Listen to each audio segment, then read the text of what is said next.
ജേട്ടൻ അത്രയും വലിയ ഫ്രോഡൊന്നുമല്ല. പക്ഷെ തരികിടയാ. അളിയനെ കൂടാതെ ഒരു പൊടിയാടി കൂടി ഉണ്ടായിരുന്നു. പക്ഷേ ആ പൊടിയാടി ഇപ്പൊ അകത്തായി പോയി. ഈ ജേട്ടന് ജഗനങ്ങളുടെ കാര്യമൊക്കെ അറിയാൻ പറ്റുമോ? അറിയാമോന്ന് ചോദിച്ചാ ഈ പിള്ളേച്ചന്റെ പുറകെ നടക്കുന്നതല്ലേ. എല്ലാം വളഞ്ഞവന്മാരല്ലേ. ഇത്തരം കാര്യങ്ങളൊക്കെ അറിയാതിരിക്കോ? എന്നാ പിന്നെ നമുക്ക് ജേട്ടനോട് ചോദിച്ചൂടെ? ഞാൻ ചോദിച്ച ചേട്ടൻ പറയാതിരിക്കില്ല. ക്യാഷിനോടാണല്ലോ മോഹം. നമുക്കേ കുറച്ച് ക്യാഷ് കൊടുക്കാം. എന്റെ ഋതു, അതിന് അളിയൻ എവിടാണെന്ന് വെച്ച് കണ്ടുപിടിക്കും. അയാള് മുങ്ങിയിരിക്കുമല്ലേ. പിന്നെ എന്ത് ഈ രാജു, ജഗനങ്ങളിനെ കണ്ടുപിടിച്ചല്ലേ പറ്റൂ. എന്തെങ്കിലും ഒരു വഴി ഉണ്ടാവും. നമുക്ക് നോക്കാം. ഇത് വണ്ടി കയറ്.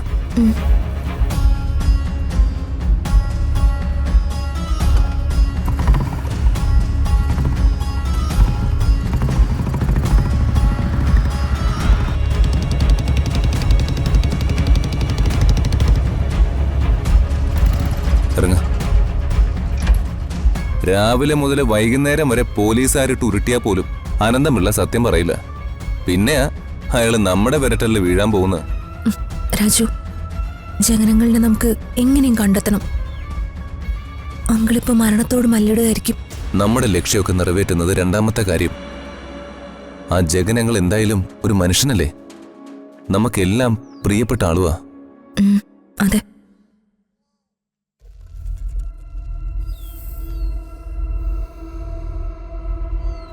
അന്വേഷിച്ചു പോയ ആളെ കണ്ടെത്തിയോടി? അതെ, ആ പാതാളത്തിൽ പോയിന്ന് തപ്പി നോക്ക്. അവിടെ കാണും. ഇല്ലെങ്കി വേണ്ട, മഹാബലിയെ ഒന്ന് ഫോൺ ചെയ്ത് നോക്ക്. മൂപ്പര് പാതാളത്തിലാണല്ലോ താമസം. ഒന്ന് വിളിച്ചു നോക്ക്. 3 അടി മണ്ണ് ചോദിച്ചു വന്ന വാമനൻ മഹാബലിയെ പാതാളത്തിലേക്ക് ചവിട്ടി താഴ്ത്തി. മഹാബലി നല്ലവനായിരുന്നു. അല്പം അഹങ്കാരം മാത്രം. നല്ലവനായ മഹാബലി കിടക്കുന്ന പാതാളത്തിലേക്ക് നിങ്ങളെ എന്തായാലും ചവിട്ടി താഴ്ത്തില്ല. പടുകുഴിയിലേക്കാ നിങ്ങളെ ഞാൻ മൂടാൻ പോകുന്നേ. അങ്ങാടി തോറ്റതിനെ അമ്മയുടെ നേരെന്ന് കേട്ടിട്ടുണ്ട്. അന്വേഷിച്ചു പോയിട്ട് ആളെ കിട്ടാതെ വന്നപ്പോ എന്റെ മേക്കെട്ട് കയറുന്ന എന്തിനാടി? മാഡം, ഈ രാജുവും ഋതുമോളും കൂടി എന്തന്വേഷിച്ചു പോയാലും അത് കയ്യിൽ കിട്ടുന്നവരെ ഞങ്ങൾ അടങ്ങില്ല. ഊണും ഉറക്കവും ഉപേക്ഷിച്ച് അത് തന്നെ അന്വേഷിച്ചുകൊണ്ടേയിരിക്കും. ഒടുവില് ഞങ്ങളത് കണ്ടെത്തുകയും ചെയ്യും. ഇനി മാഡം പറഞ്ഞതുപോലെ പാതാളത്തിലാണെങ്കിൽ അവിടെയും പോയി അന്വേഷിക്കും. അതല്ലേ ഇനി ചന്ദ്രനിലോ ചൊവ്വയിലോ ആണെങ്കിൽ അവിടെ നിൽക്കുന്ന ആളെ ഞങ്ങൾ ഇങ്ങ് താഴെ ഇറക്കും.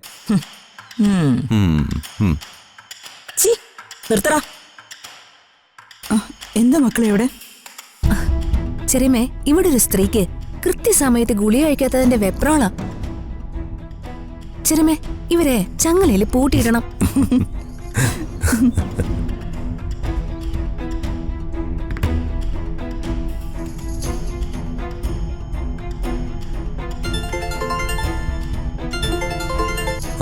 ഹലോ. എന്നിട്ട് എന്താ രാജു? നമുക്കേ ഒരു സ്ഥലം വരെ പോകാനുണ്ട്. വേഗം വന്നേ. എങ്ങോട്ടാ? അത് പറഞ്ഞാലേ വരൂ. ഒന്ന് വാ രാജു. വാ.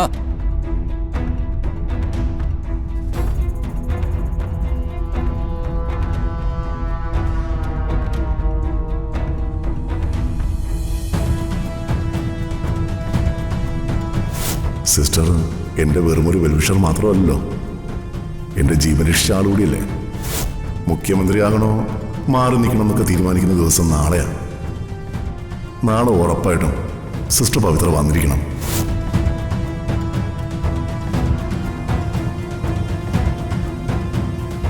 അല്ല, എന്താ ചേച്ചി ഇങ്ങനെ ഏതു നേരവും ടെൻഷൻ അടിച്ചിരിക്കുന്നേ?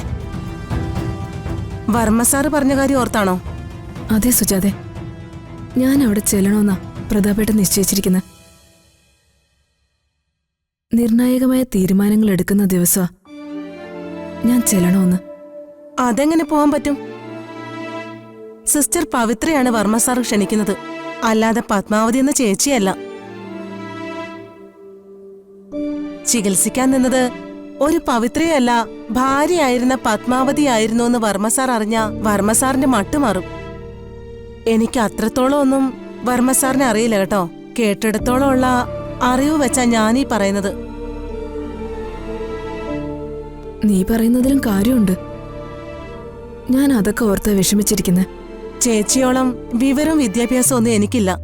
എന്നാലും എന്റെ ഒരു ചെറിയ അറിവ് വെച്ച് ഞാൻ പറയുവാ, പോകരുത്. പോയാ അത് ചേച്ചിക്ക് മാത്രമല്ല കുഴപ്പം, കുട്ടികൾക്കും കൂടിയാ. സൂക്ഷിക്കണം. വിളിച്ച് പറയേ വരില്ലാന്ന്. എന്തെങ്കിലും ഒരു നുണ പറഞ്ഞ് ഒഴിവാക്ക്. അതാ ബുദ്ധി.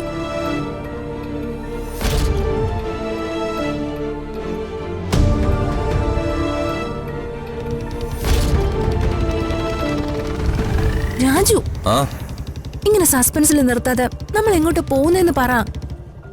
നമ്മൾ പോകുന്നത് വളരെ പ്രധാനപ്പെട്ട ഒരു കാര്യത്തിനാണെന്ന് മാത്രം വിചാരിച്ചാൽ മതി. വളരെ പ്രധാനപ്പെട്ട കാര്യോ? ആ, ഋതുവിന്റെ ജീവിതത്തിലെ ഏറ്റവും വലിയൊരു കാര്യം, അത് പരിഹരിക്കാനുള്ള യാത്ര. എന്നുവെച്ചാ? യെസ്, അത് തന്നെ. ജഗനങ്ങൾ എവിടെയുണ്ടെന്ന് കണ്ടെത്തിയോ?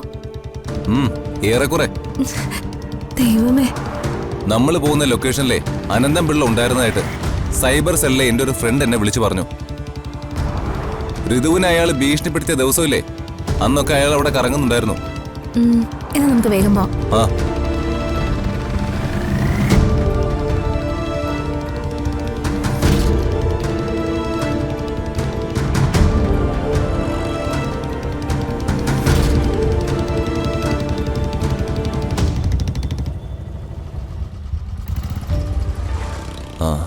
ഞാനേ ഒരു ആംബുലൻസിനൊന്ന് വിളിക്കട്ടെ.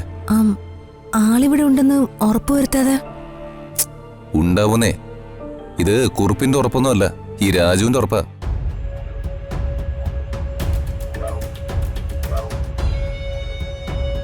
ആ, ഹലോ, ആംബുലൻസ് സർവീസ് അല്ലേ?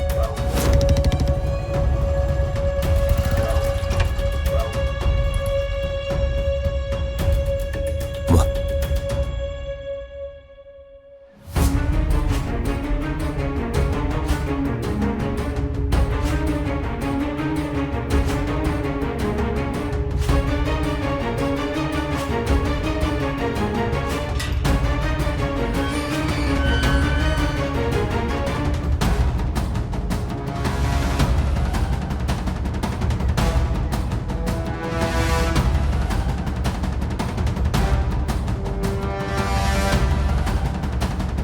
ഋതു, ഇത് തന്നെയെന്നാ തോന്നുന്നേ. വാ.